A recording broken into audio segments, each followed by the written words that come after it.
Hello everyone and welcome to Overexposed, a BWRM podcast where we delve into the ins and outs of running a real estate photography and videography business. My name is Dave Temple. And my name is Jackie Kirk. Today's guests are a husband and wife team who joined BWRM in the New South Wales town of Richmond in 2017.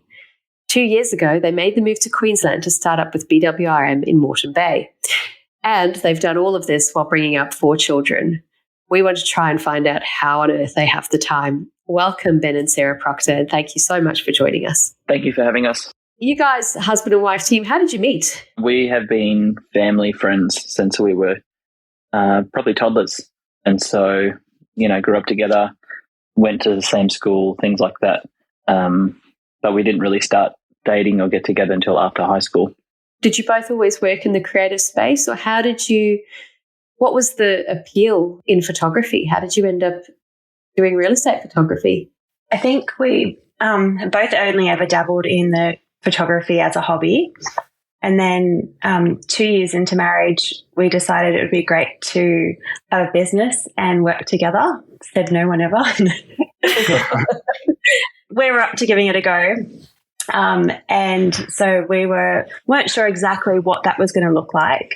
But we found and added a newspaper that led us to start in real estate photography. So was the main appeal to working together in a family business? True, yeah. We did want to have that flexibility that would come with being available as we would grow our family, being so newly married. And what working background did you both have? I was doing recruitment, like in the recruitment agencies, putting people into jobs. And at the time, I was doing youth work and some study and things like that. And so then you start this business together. What did that look like? Did you have very separate responsibilities, or were you doing a similar sort of thing? We started it mostly, Ben carried on work and I was on maternity leave with our first. And yeah, solely was on me, and it felt like it was going to be a part-time role initially, and then it very quickly grew to being full-time. So we had to look at the structure and how that would run with the kids. So how did it, you said you were on maternity leave, so did you join, train and then fall pregnant, or were you growing the business while pregnant? What was the sort of timeline? Yes, we had a 1-year-old, and then I not long fell pregnant. So we started after our first was 1, and then I would have been training, and we started to build the business by then. And had our second one within a year of that training and starting the business. So she was a welcome surprise. Wow, it just blows my mind how you still manage to build a successful business, because the demands of growing a business from scratch, and then also the demands of having 2 very small children. How did you make that work? Ben very quickly jumped on board and learnt all of the on-the-ground photography side. So once we had our second, he was doing all the photo shoots and I was staying at home. And then I would jump out on the road and book in time in between photo shoots to pop home and breastfeed, and just to try and make it work, because we could be flexible, having our own business. So we, grew it from there. And I think being in a small rural town, the agents were all very understanding of family work-life balance. And so, walking properties, heavily pregnant, it did get to a point where I sometimes had a baby in a pouch through the years, which is probably not very professional. But when an agent was desperate to get a listing live, I had let them know that was the only option if they wanted to go ahead. Yeah, I've done that. I've taken my daughter to photo shoots and tried to put them off and say, look, maybe we can do it another time. She has to sleep at certain times. And they were just saying, no, bring her. It'll be fun. And you're like, yeah, will it be fun? Yeah. I know. It's not always easy with them tagging. But I guess if you've built that relationship with the agents, they'd rather have you there. So did you find that was a big part of it? Yes, I would say the relationship became, it was a staple to helping them be flexible with our family responsibilities working in the timeline for their marketing. At some point, obviously, there's going to be a day where you literally can't show up to work. How did you deal with that situation where obviously, I don't know how long you took off before the next child was born, but how did you deal with that? And Ben, how did you get to the stage where you were able to cover the work? I think we sort of started to realize where the business was taking us. And then so I was able to start making moves early in the piece to sort of probably wind back the amount of work I was doing outside of the photography. And also there was the work that I was seeking out was things that were sort of were able to be adjusted. I remember taking a management job and I sort of told them in the interview, I said, well, look, we have this business that I get called away from, or called away to, I should say, from time to time based on the scheduling and things like that. And they were really good with that. And they just said, look, as long as you're, upfront with your time, you're doing what you need to from our end, we're happy with that. So I think in that sense, we were quite fortunate because that's not everyone's story. But I think the key was not predicting, but actually planning for what was coming based on the family growth and also the business growth. So that's planning for that. And also just being completely open and honest with, the current employers about what's going on. And it served us well. And how did you find it going from what you were doing to suddenly working with real estate agents and being responsible for taking photos and all the rest of it? I think like everyone, you have amazing times of enjoying it where you have like this dream home and the agent that you're working with is someone that you click with and the vendor just happens to be the most catering and nice, pleasant person on earth. And then you go to the next one that is nothing of what I just described. So you go through, and we've all been there, and you go through these waves. It can be through the week, it can be just in a singular day. In terms of this is what it is now. But I think the transition and making that decision to sort of put more time into the business was so much more rewarding in the greater sense, I should say. Not only financially, but also in terms of really that whole work-life balance and just the fact that the trade-off in terms of the hours that you're putting in for the return, and just also again being able to just the outcome of jobs was quite rewarding. You were able to see within 24 hours the outcome of your work, as photos and things like that, the processing comes back and you see. So it has, I would say, if I was to compare it to other jobs, other businesses, it's something that gives you probably more quicker guaranteed satisfaction in what you're doing. It doesn't have to take long before you sort of can stand by what you've done and be proud of it. So you both built this business up, and Sarah, you said it grew pretty quickly. How did that happen? Because it can sometimes take quite a long time to grow a business. What was the sort of timeline of growing it from scratch to where it was providing a sustainable income? I would say it grew very quickly because being a small town, everyone knows everyone and everyone talks to everyone. So it very quickly grew through word of mouth. Marketing was never my strong point, so it wasn't easy for me to consider the sales that would come into play around that. So it grew, I would say, would you say a year, Ben, or was it? I would probably meet you in the middle and say it was around 18 months or so where it went from a couple of agents to then just sort of doubling in terms of the amount of clients that we had. And again, as Sarah said, it was just via word of mouth. And so it just, that in itself probably, we, as I said earlier, we started planning for, but we didn't plan for how quickly it would start to grow and take on. And the phone calls that we were receiving in terms of, hey, I've just seen your work come out, either online. Actually, back in not so long ago, it was, I just saw your work in the paper. Can you come and shoot for us?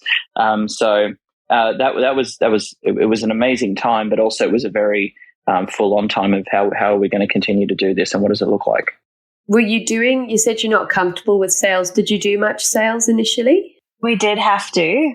Ben was stronger at the sales side. So we went into the offices. We had all of our marketing folder and popped into the offices and tried to become a friendly face and just be familiar, I guess. And We did that to most of the offices in the area, and a few were happy to give us a go after offering a trial. And then that's how it spread. So a few jumped on board with us, and then they were very quickly explaining to the other agents in the area that who they were then using, because it was noticed that their marketing was different. Wow. And so you got it to the point where it was really busy. What was the division of labour like at that point with the two of you?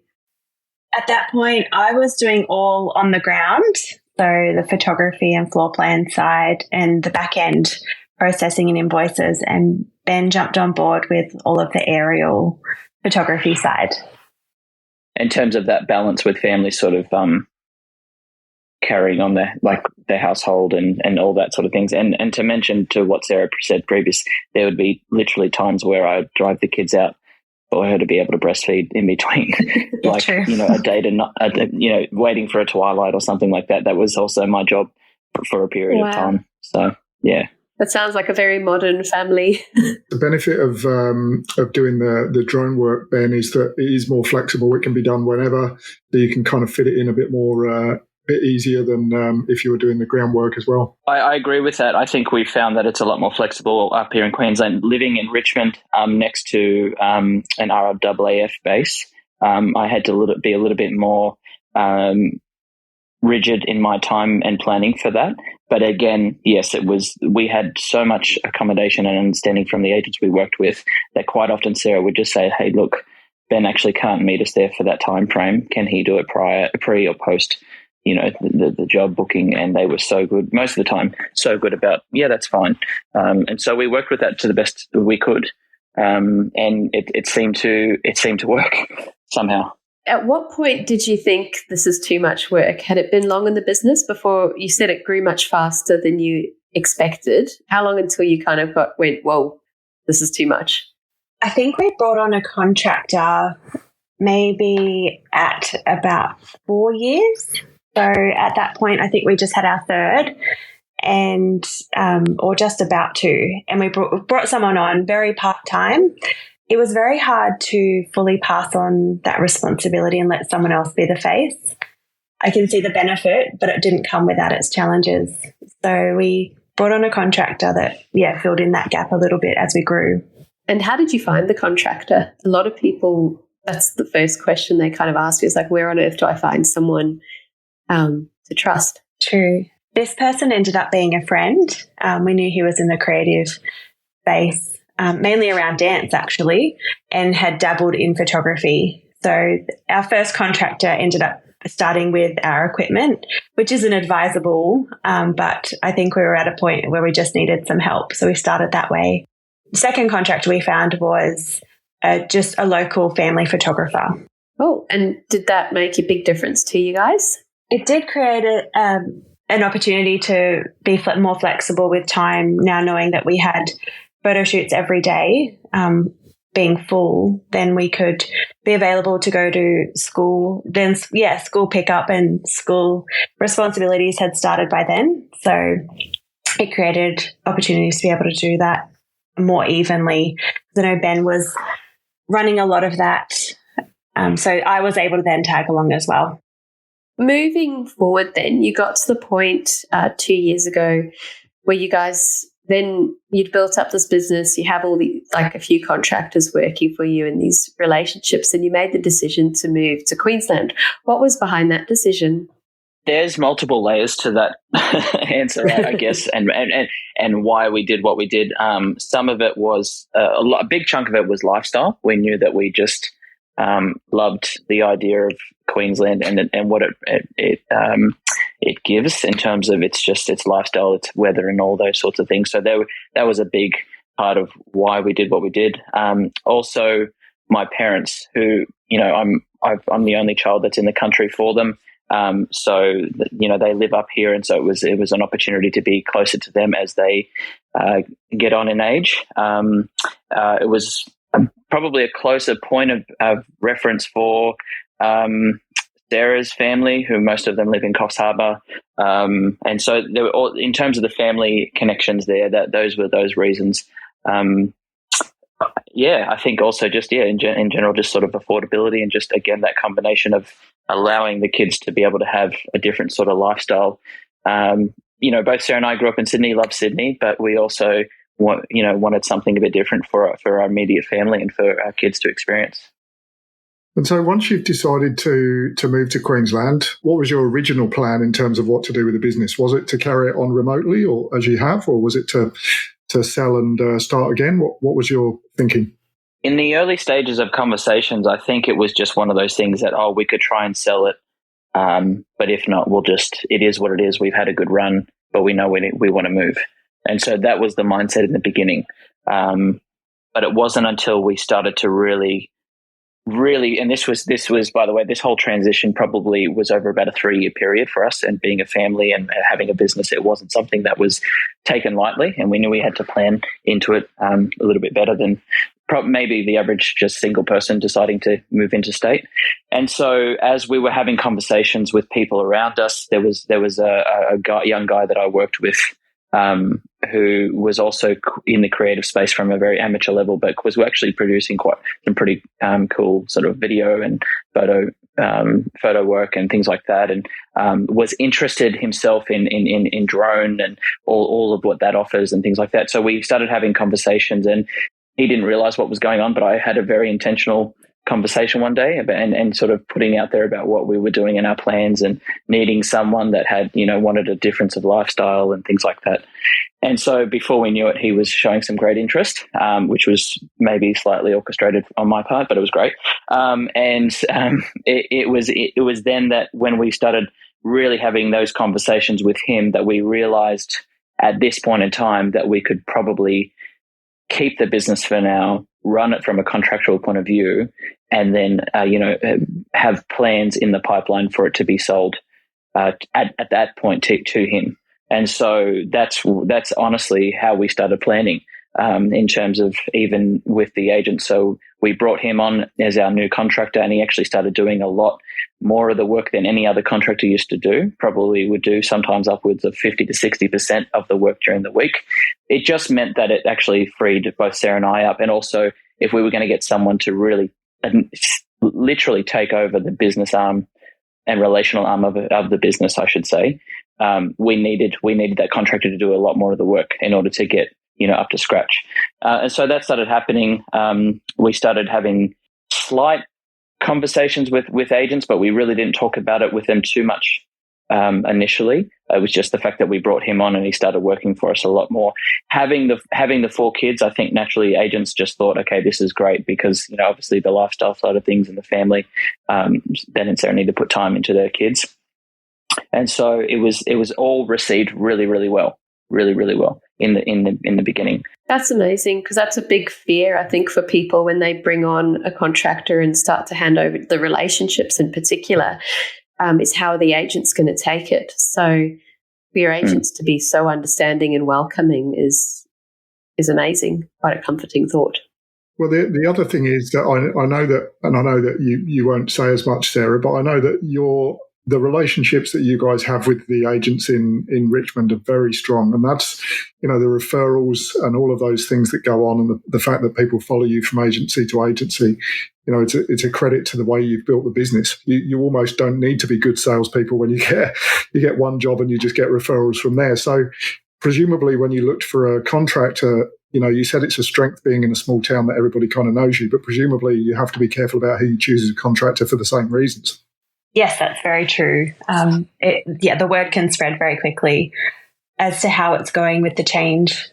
I think the relationship side, we very quickly established that trust with the agents, just showing the detail of care in the property, but it was also remembering the details about the agent's family, or that they'd just had a grandchild and what their name was, or just key things throughout their day from the last time you had a conversation with them.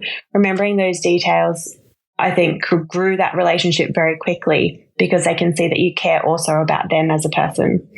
But when you looked for a contractor, was it with that in mind, or was it more about the technical side, or was it a bit of both? What did you look for first? I think the ability to be able to produce the work, so you could see they had the creative eye, but also very relatable, caring, and a soft nature was a common trait that we noticed. So someone that wasn't quick to talk but quick to listen.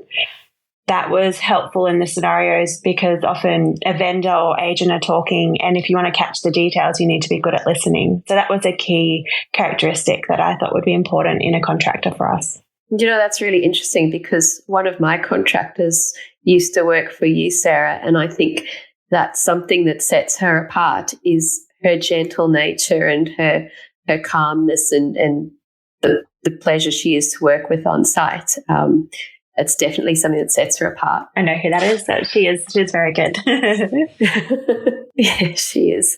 So you planned it all out that the business would continue to run, and you did the smart things like giving the new contractor a lot more responsibility so that he was building up those relationships himself. Once you made the move to Queensland, how did it go with the business running remotely? You've done all your planning, but in that situation, did it go well? Did it continue to run well?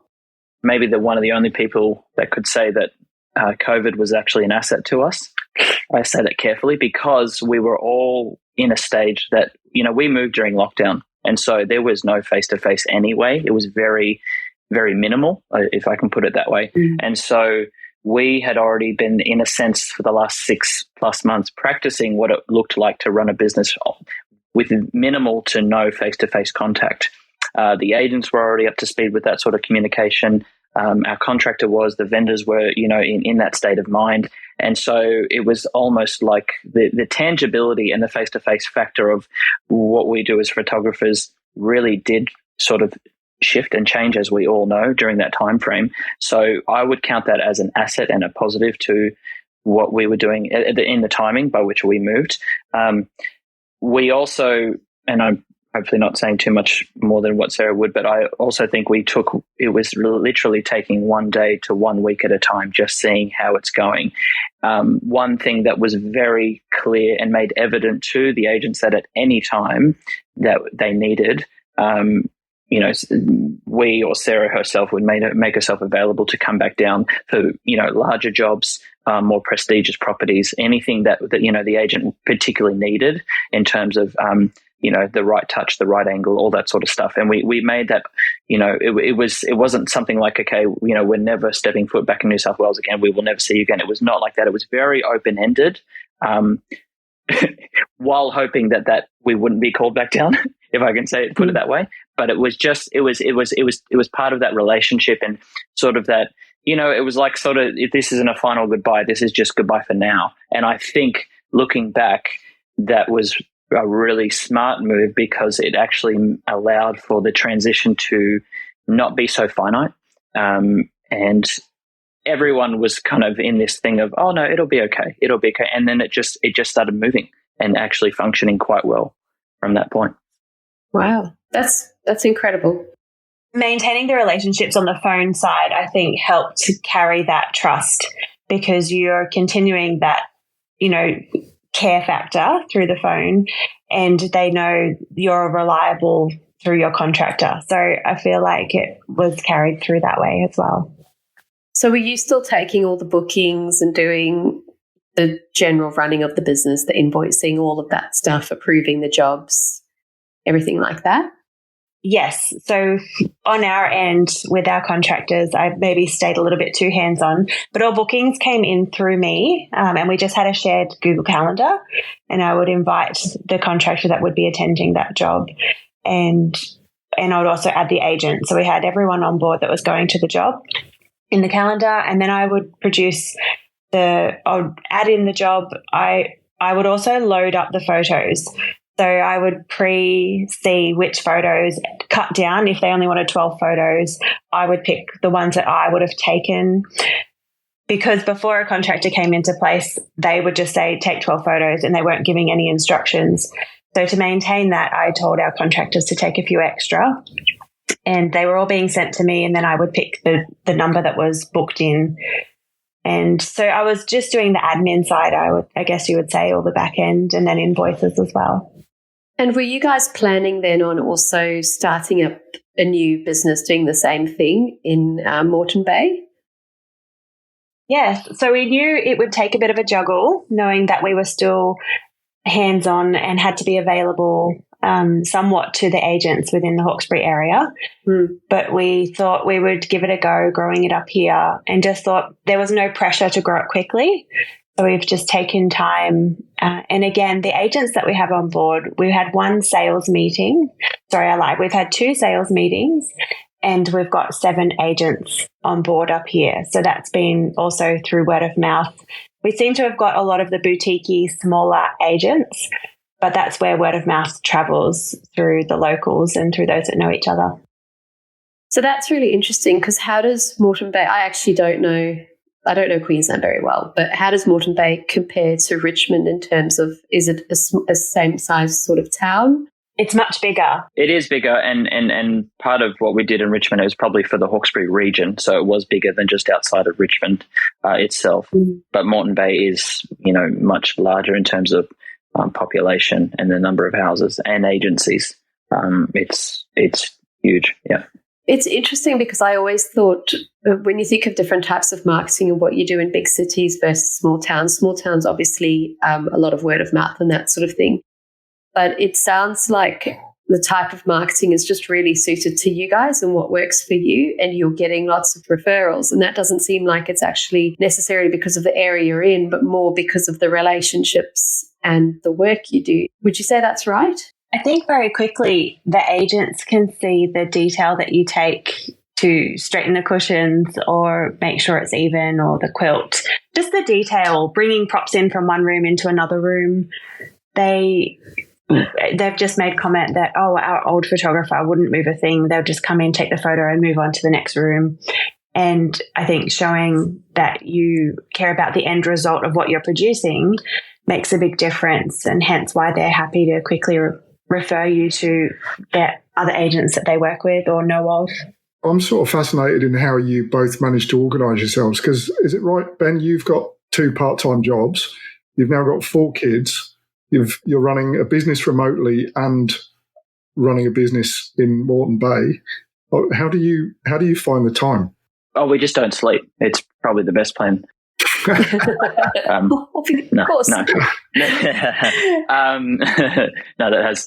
I think what was said before about the calendar is so key, and we were probably, we probably were being groundbreaking when we didn't know we were being groundbreaking. We've been using the same sort of calendar and trying to sync everything that we do for many years, and without this sounding like some sort of relationship podcast, it is communication. And we have to be in constant communication. And yes, there is breakdown. Like Sarah's like, there's a drone tomorrow. Oh, great. And those things happen, but we also just got to work with it. So I think, I guess, I don't know, Dave, I think really being communication and open to each other's schedule, and being a little bit being as flexible as is possible while keeping professional, if that all makes sense. So being open, but being professional in what we're doing in both sides and what we're representing. It definitely came with its challenges.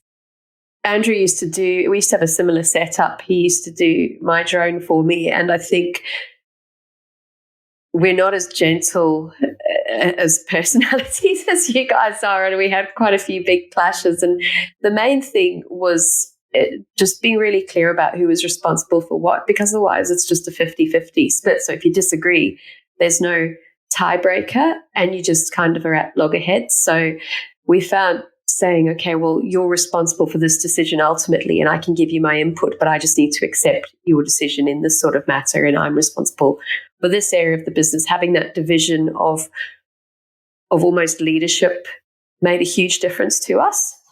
Do much of that, or is it really just more communication? Oh no, what you've just described, that's Sarah. This is Ben, this is what you need to go and do, and that's it. And I do it. And it's worked well. It's worked well. I know one of the things that's difficult when you run a business from home, and particularly if both partners are in the business, very difficult to know when to switch off. Do you have you said you're organised in terms of the calendar. Do you have a sort of schedule where you say after 8 o'clock, it's all done, or do you just carry on? I have a tendency to just carry on and get what needs to be done and completed. But there is, at times through the years, we've said, oh, let's set aside this night to be intentional, because to not talk about work or business, but to take time with each other. So we've done that in waves, but not as consistently through all the years, I would say. When you start referring to your partner as photographer number one, you know you're in trouble. Yeah, that's it. It is interesting working together, isn't it? Because it's a level of closeness that you really do understand what the other person's going through and what sort of day they're having. But it doesn't leave you a whole lot to talk about at the end of the day if you've both experienced everything. So, I think it's pretty remarkable that you've managed to make it work so well. Plus, with the pressures of 4 small children, it's amazing. I find too that the industry that we're in, where it's somewhere along the line that you'll come across agents, singular or plural, that actually work with family, whether it's their own, partners or, siblings or parents, or that somewhere along the line there's family involved. And so when we sort of show up to a job and we're a family unit or a partnership, I would say 95% of the reception has been really positive. They really like what we're bringing to the table. But again, it's because of the industry, and that, oh, look, there's other people that actually involve family or partners or friends, close friends, whatever that may be. So moving forward, guys, is your plan to just kind of keep running Richmond remotely and building out Moreton Bay, or do you have a different idea? Yeah, we have a different idea. We came to the conclusion that if we were to sort of continue to grow up here and put our sort of efforts up here in terms of just everything that's involved with what's going on, we probably needed to think about selling what was going on in the Richmond area, because it just ultimately wouldn't be sustainable for us in terms of everything else that we're juggling. So we're currently in that process right now of, we advertised and then we found an interested party, and we're probably coming towards, the home run on that opportunity for someone else to be able to take over that business there in Richmond. So that's a really interesting perspective that I think a lot of people don't consider when they're thinking about starting this sort of business. They just think of working for themselves and running a business and earning a living and all that sort of thing. But Dave, you've also sold a business. So the idea that you're growing an asset as well, I think it just is such a huge tick in the box of job versus home business.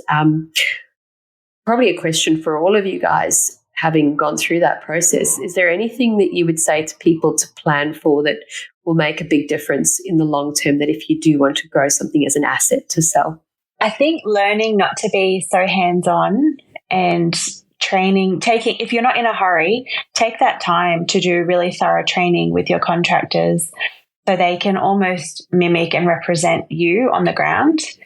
So then the expectation from an agent is very versatile, but they also trust whoever you put in that place. Yeah, I'd say the same thing.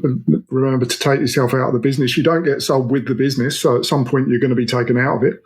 So, find those places where the business relies only on you and start to remove the reliance.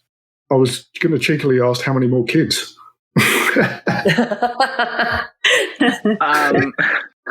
Well, I can cheekily say no more from me. We've stopped that one. So we'll see what happens in the future. Yeah, no more. We're done. That would add some tension on site. Look, I just think it's phenomenal what you guys have been able to do. I've run my business with one child. I can't imagine trying to juggle all of the expectations with 4. And I think a testament to the relationships that you've built up with not only your agents, but with each other. I think it's, really amazing. I have 2 final questions for you. What would you say the most challenging thing you find about this line of work is? Oh, if I was to pick one thing, I guess it's most challenging is to keep to the high standard that you set from the beginning. I have such a high, I guess, critiquing my own work, and you set yourself a really high standard. It's a good thing, but it also can be quite draining in the sense of being disappointed with your work or not being completely happy, even though you know the end result is still very good.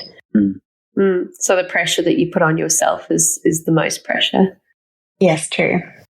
Yeah. What about you, Ben? What would you say the biggest challenges are? I think because the juggle that we do, it's always been a challenge that if there's a vendor or an agent that isn't, for whatever reason, most of the time it's the vendor, but not particularly happy with a specific shot or an angle or something that we didn't capture that they really wanted that special little room that no one else cares about. I think having to go back, to be honest, to the location and take that again or to take it for the first time, that was always a challenge for me because, it was just that whole thing of like rejigging the calendar and our time and things for that particular day. So yeah, I would personally get a little bit frustrated. And it was something that, and obviously you have to not show that at all. So, you're bottling that sort of stuff up sometimes. Even though that's your biggest challenge, it's part of the reason why you guys have got so much referral and so much, the talk of the town type thing because of the level of service you provide. Yeah, no, that's a positive spin. Thanks, Dave. Yeah. And when your time is so limited, it's so much more valuable. Every second is important. What would you say the best parts are? What do you love about this job? I have loved the flexibility that's come with your own scheduling, so you know what your calendar looks like. And I've also loved seeing the dream properties, almost just people that can design really well or architecturally create such a homely, warm space. It's, those moments that you just love photographing and walking through or filming. And then I've sometimes come home and I've said to Ben, can we just sell everything and start all over again? We never have, but I've dreamt. Yeah. Oh, I do it all the time. I come home like, I found our dream house. And it's like, no, we haven't. What about you, Ben? Favourite things? I'm one that's quite, I'm not that quiet person that Sarah referred to before. I'm the one that likes to talk a lot. But having said that, I always love sort of going and just engaging with the vendor if they're willing, and just having a good old chat. That's not always, it served me well, and then other times it's really pushed in terms of time frame and being late to the next job. But just being able to step into someone's life, someone else's story, and just be able to just get to know them, shoot the breeze, and just talk about life. I love that part. Amazing. Well, thank you both so much for giving us some of your very, very valuable time. I can't wait to see what you build in Moreton Bay. I've no doubt that you're going to do extremely well. Thanks for coming. Thanks for having us. Yeah, thank you very much. Thanks, guys.